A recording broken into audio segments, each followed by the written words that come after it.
आज के आनंद की आज आपने भागवत कथा द्वितीय दिन का श्रवण किया। समझ में तो आ रही है ना आपको?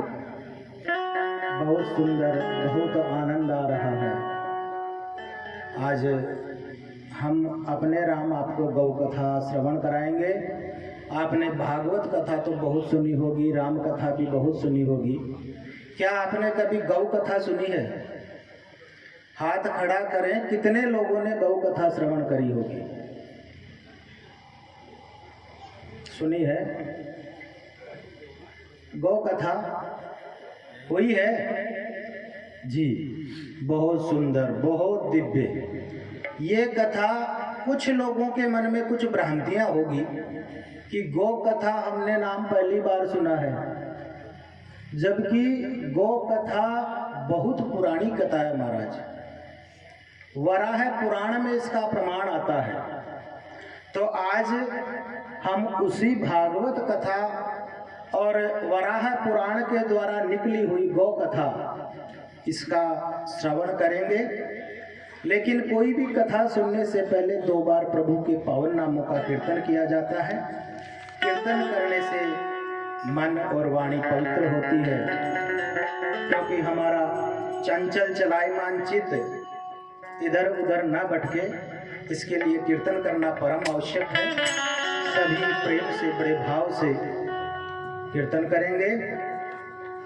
जय माँ गौ माता, जय जय माँ, जय माँ गौ माता, जय माँ गौ माता, जय जय माँ, जय माँ गौ माता, जय जय माँ, जय माँ गौ माता, जय जय, जय हो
बोलिए सद्गुरुदेव भगवान की जय, गैया मैया की जय। अर्चनीय, वंदनीय, पूजनीय, प्रतिपल, प्रतिक्षण, प्रति श्वास में, प्रति निश्वास में स्मरणीय अध्यात्म जगत के सर्वश्रेष्ठ, सर्वोत्कृष्ट आसन पर विराजमान होकर के गोचरणों की सेवा करने वाले परम पूज्य सद्गुरुदेव भगवान के चरण कमलों में सादर दंडवत। कथा पांडाल में उपस्थित शक्ति स्वरूपा माताओं तथा बहनों, सज्जन वृंदों, हमारे व्यासपीठ पर विराजमान परम आदरणीय आचार्य, विद्वज्जन, संत जन, माँ सरस्वती के उपासक, जो गोरखपुर से चल करके हमारी कथा को सफल बनाने के लिए आए हैं। आप सभी के चरणों में सादर दंडवत प्रणाम करते हुए अपने राम आज गौ कथा के प्रथम दिन में प्रवेश करेंगे। देखिए, गौ कथा कोई साधारण कथा नहीं है। एक बात मैं आपको समझाना चाहता हूं कि गौ कथा वास्तव में कोई साधारण कथा नहीं है, क्योंकि सर्व देवों में पूज्य है और इसका मुझे समय कम मिल रहा है। नहीं तो महाराज गौ कथा 7 दिन में कभी संपूर्ण नहीं होती है और उसके लिए कम से कम 5 घंटा अनिवार्य है। लेकिन फिर भी टूटे फूटे शब्दों के द्वारा जितना गुरुदेव का आशीर्वाद मिला है उतना आपको समझाने का प्रयास करेंगे। भगवान अगर गौ माता साधारण कोई जानवर होता तो भगवान श्री कृष्ण 12 वर्ष तक नंगे पैर गौचरण नहीं कराते। इसी से पता लगाया जा सकता है कि गौ माता कितनी विशाल और कितनी महान है। आज हम उसी गौ माता की चर्चा करने जा रहे हैं। हमने देखा होगा कि एक गाय को एक साधारण सा हम लोग जानवर समझ बैठते हैं। ये हमारे सनातन की सबसे बड़ी भूल है, क्योंकि हमें सिखाया ही यही गया है। स्कूल में देखो, हमारे साथ बहुत बड़ा धोखा हुआ है। और धोखा कैसे हुआ है? जब हम स्कूल जाते हैं तो हमें किताबों में पढ़ने को मिलता है कि गाय के ऊपर एक निबंध लिखो। तो गाय के ऊपर हम लोग निबंध लिखते हैं क्योंकि हमें यही समझाया जाता है कि गाय एक चौपाया जानवर है। उसके 4 पैर होते हैं, 2 सींग होते हैं, एक पूंछ होती है, 2 आंख होती है, 2 कान होते हैं। यही हमको बताया जाता है, यही निबंध हम लिखते हैं। आज तक किसी भी किताबों में हमें यह नहीं बताया गया कि गौ हमारी माँ है, गाय हमारी माता है। किसी ने आज तक हमको शायद नहीं समझाया। ये गलती हमारी नहीं है। जब से अंग्रेजों ने इस देश में कदम रखा तब से हमारे ऊपर पाश्चात्य सभ्यता हावी हो गई और उन्होंने हमारे इतिहास को उठा करके पता नहीं कहाँ ले गए। जो हमारे पुराने ग्रंथ थे वो सब ले गए और हमें इनका प्रमाण ढूंढने में बड़ी मुश्किल होती है। आज तक ऐसे ऋषि महात्मा हुए हैं जो बड़ी मेहनत करके इनका प्रमाण लाए हैं और मैं धन्यवाद देता हूँ गीता प्रेस गोरखपुर को, जो कि हमारे सनातन धर्म को आज तक जीवित रखे हुए हैं। महाराज, गीता प्रेस बंद होने के कगार पे था, लेकिन भगवान की कृपा ऐसे है कि कुछ सज्जन वृंद इसको चला रहे हैं। एक धर्मार्थ ट्रस्ट के द्वारा चलता है, उसी में इन चीजों के प्रमाण मिलते हैं जिनको सजा करके हम लोग आपके सामने रखते हैं। गौ माता जो इस शरीर में है, ये शरीर केवल लीला के रूप में हमको दिखाया गया है। ये जानवर का शरीर, ये हमारे लिए गौ माता लीला कर रही है। ये हमको दिखाने के लिए है। आज हम देख रहे हैं कितने कितने अत्याचार होता है। गाय माँ, इनके ऊपर माता पिता, गाय, गंगा, संत, ब्राह्मण, इनके ऊपर अगर प्रहार होता है तो समझ लो हमारे धर्म के ऊपर प्रहार होता है। आज माता पिता की हालत देख लीजिए। थोड़ी सी वृद्धावस्था आती है कि पुत्र उनकी बात नहीं मानते, उनका तिरस्कार करते हैं। और वही हालत आज गाय की है, वही हालत आज गंगा की है और वही हालत संत ब्राह्मणों की भी है। अगर कोई अच्छा संत भी हो तो भी लोग उसे पाखंडी समझकर दुत्कार देते हैं और यही कारण है कि हम लोग पीछे धके जा रहे हैं। महाराज, मालूम है सबसे पहले भगवान गणेश की पूजा क्यों होती है? आप लोगों ने कथा सुनी है ना, वो कथा। आप बताइए कि देवताओं में सबसे पूज्य भगवान गणेश को हम लोग मानते हैं। क्यों मानते हैं? आपने सुनी होगी ना, गौ कथा बताया होगा ना। क्या कोई बता सकता है कि गणेश जी को ही हम सबसे पहले क्यों पूजते हैं? उनके पिता भगवान भोलेनाथ है, उनकी पूजा क्यों नहीं करते हम लोग? भाई बेटे की पहले पूजा होनी चाहिए या पिता की पहले पूजा होनी चाहिए, बताइए। आप लोग कथा सुने हैं तो इतना तो बता ही सकते हैं कि बेटा पहले पूजा जाए कि पिता पहले पूजा जाए। शायद आपने ध्यान नहीं दिया होगा महाराज, इस कान से कथा सुनी होगी तो इस कान से निकाल दी होगी। अभी हमारे परम शिष्य ने आपको बताया था, मुझे बड़ा गर्व है कि इतनी सुंदर कथा हमारा शिष्य आप लोगों तक पहुंचा रहा है। अब आप उसका श्रवण करें, अनुसरण करें या ना करें वो आपकी मर्जी, लेकिन हम तो प्रयास यही कहते हैं कि अगर हमारे द्वारा दिया गया कोई भी शब्द आपको लगता है तो हमारा बड़ा अहोभाग्य है।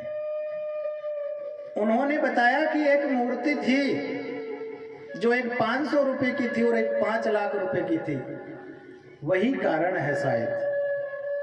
आप इस कान से सुनेंगे, उस कान से उस कथा को निकाल देंगे तो शायद वो आपके ऊपर असर नहीं करेगा। वैसे ही मैं आपको एक बात बताना चाहता हूं, आप शायद देखा देखी शायद भगवान गणेश को सबसे पहले पूजते हैं। आपको ज्ञान नहीं है, पता नहीं है कि क्यों पूजा होती है, क्योंकि आप देखते आ रहे हैं ब्राह्मण लोग, संत लोग पहले गणेश जी को प्रणाम करते हैं। हम नया कोई वाहन चलाते हैं तो वाहन में बैठने से पहले भगवान रक्षा करना, भगवान हमारी सहायता करना, इस प्रकार से हम आराधना करते हुए बैठते हैं और सर्व पूज्य गणेश को मानते हैं। लेकिन भगवान गणेश क्यों पूजे जाते हैं पहले? इसके पीछे भी बहुत बड़ा कारण है। ये भी गौ माता की कृपा के द्वारा ही पूजा जाता है। कथा अपने राम आपको विस्तार से बताएंगे। प्रथम पूज्य गणेश गौ माता की देन है। गौ माता के कारण ही भगवान गणेश सबसे पहले पूजे जाते हैं। आपने गोबर गणेश का नाम सुना है और लोग उसको मजाक में लेते हैं। कई लोग क्या होता है कि किसी प्रकार से ज्ञान किसी में अगर कम होता है तो कई लोग मजाक में कह देते हैं कि पक्का गोबर गणेश है। कहते हैं कि नहीं कहते? लेकिन बहुत सोचने वाली बात है, गंभीर विषय है। गोबर गणेश क्या था और भगवान गणेश पूजे क्यों जाते हैं, आज मैं इसी पर आपको चर्चा करूंगा। यहीं से आपको थोड़ा बताने का प्रयास करूंगा, क्योंकि अंधविश्वास में मत रहिए। जब तक आपको किसी चीज का पता ना हो तब तक उस कार्य को नहीं करना चाहिए, देखा देखी नहीं करना चाहिए। आपको कम से कम इस चीज का ज्ञान होना चाहिए कि ये कार्य हम क्यों कर रहे हैं। किसी की होड़ मत कीजिए कि मैंने वो कार्य किया तो आप भी वही कार्य करेंगे। ठीक है, अनुसरण करें, लेकिन उस चीज का आपको पता होना चाहिए कि मैंने ये कार्य क्यों किया, तब आप उस कार्य को करें। एक समय की बात है, एक संत जी किसी गांव में चले गए। कालवासिया जैसा कोई गांव था, वहां चले गए। जाकर के एक वट वृक्ष के नीचे बैठ गए, बड़ के पेड़ के नीचे। क्योंकि पहले संत लोग कथा करते थे तो कोई ऐसे व्यासपीठ बने हुए नहीं होते थे। जहाँ भी वट वृक्ष होता या कोई अच्छी जगह होती, मंदिर होती, वहीं बैठ जाते महात्मा जी और कथा आरंभ कर देते। तो आने जाने वाले लोग कथा सुनते, क्योंकि बड़े प्रेम से सुनते थे। संत जी उस वट वृक्ष के नीचे बैठ करके कथा कर रहे थे। उधर से महाराज गर्मी का समय था। एक कुत्ता जो कहीं गर्मी के मारे पानी के अंदर, कीचड़ के अंदर बैठा हुआ था। अंधविश्वास की बात बता रहा हूं आपको। कीचड़ में कुत्ता बैठा हुआ था और भगत लोग बैठे थे, बहन भाई बैठे थे, संत जी कथा कर रहे थे। कुत्ता धीरे से सामने से गुजरा तो उसके ऊपर कीचड़ लगा हुआ था महाराज। कुत्ता कान फड़फड़ाता है कीचड़ के मारे, तो कीचड़ का एक छोटी सी बूंद संत जी के मुंह में गिर जाती है। ये मारवाड़ साइड की बात है। तो संत जी के मुंह में जैसे ही कीचड़ गिरा, संत जी ने तुरंत ऐसे किया। ऐसे किया तो जो श्रद्धालु थे, कथा सुन रहे थे, उन्होंने सोचा कि जब कुत्ता कान फड़फड़ाता है तब संत जी ने थूका है, इसका मतलब इसमें कोई राज है। तो सब लोग थू थू थू सब लोग थूकने लगे। आज भी ये परिपाटी मारवाड़ में चलती है। जब कुत्ता कान फड़फड़ाता है ना, कानों को ऐसे करता है तो सब लोग थूकते हैं, जबकि उनको पता नहीं कि संत जी ने क्यों थूका है। अरे उनके मुंह में तो कीचड़ चला गया था, इसी कारण वो संत जी ने थूका और वो परिपाटी चल गई, क्योंकि उन्होंने ध्यान नहीं दिया। ना संत जी से पूछा कि महाराज आपने क्यों थूका। उन्होंने तो जान लिया कि ये विद्वान है, बड़े महात्मा है, तो जब कुत्ता कान फड़फड़ाता है तब महात्मा थूक रहे हैं तो हमको भी थूकना चाहिए। यह है अंधविश्वास। अंधविश्वास गला कटा देता है। अंधविश्वास की ओर मत जाओ, उस चीज का, उस कारण का पता लगाओ कि ये काम क्यों हो रहा है। और वैसे ही आप लोग गणेश जी को सर्वप्रथम पूजते हैं केवल इसीलिए कि सब लोग पूजते हैं। शायद आप में से कोई एक व्यक्ति मुझे ये बता दे कि गणेश जी को सबसे पहले क्यों पूजते हैं, क्यों पूजा की जाती है। चलिए हम ही बताते हैं, अपने राम बताते हैं। इसके पीछे बहुत बड़ा कारण है। पहले तो मैं आपको गोबर गणेश का कारण बता देता हूँ। गोबर गणेश क्यों नाम पड़ा? जब एक समय माँ पार्वती गौरी जब स्नान कर रही थी कैलाश में, तो वहाँ उनको लगा कि कहीं ऐसा ना हो कि कोई आ जाए, क्योंकि स्त्रियों के पर्दा होता है, माता बहनों के पर्दा होता है और पर्दा रखना चाहिए। जब तक आपके पर्दा है तब तक आपका सम्मान बरकरार है। तो माँ गौरी ने सोचा, पार्वती ने सोचा कि कहीं भोलेनाथ आ जाएंगे, मैं स्नान कर रही हूँ, कहीं भोलेनाथ आ गए तो अच्छी बात नहीं है। तो आजकल तो महाराज cream, powder, lipstick, Fair and Lovely, पता नहीं क्या क्या आइटम चल गए। पहले ये सब कुछ नहीं था। जैसे उबटन लगाते हैं ना, हल्दी, चंदन, बेसन, इनका उपटन आजकल चलता है। पहले गौ माता का गोबर का उपटन था। जो आज हम उपटन लगाते हैं, पहले देवता लोग गोबर का उपटन लगाते थे।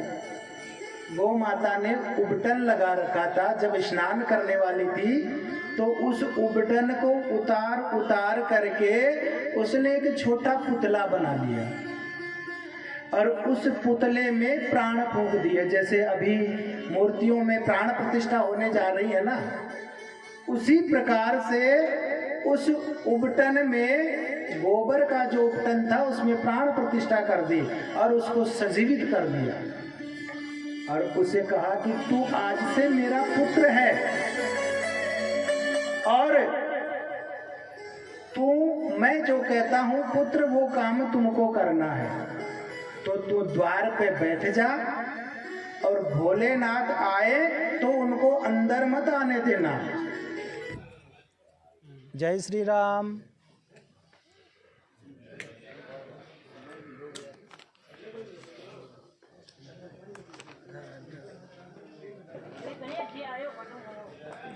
वो भी बताऊंगा।